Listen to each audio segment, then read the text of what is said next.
अस्सलामुअलैकुम वरहमतुल्लाहि वबरकातुह। आज की वीडियो अभी बच्चों से रिलेटेड है, लेकिन थोड़ी सी डिफरेंट है। आज कपड़ों की डिज़ाइन नहीं शेयर कर रही मैं। आज कुछ ऐसे डिज़ाइन शेयर कर रही हूँ जो बहुत एस्थेटिक और बहुत खूबसूरत लगते हैं।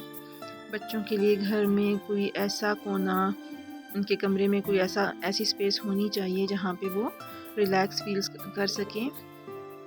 और चाहे वो आप स्टडी के लिए जगह बनाएं या बच्चों का प्ले एरिया बनाएं, उसके सिलसिले में बहुत खूबसूरत आइडियाज़ आपके साथ में शेयर कर रही हूँ। आप इसको वीडियो को फुल वॉच कीजिएगा और लाइक एंड शेयर भी कीजिएगा। Thank you.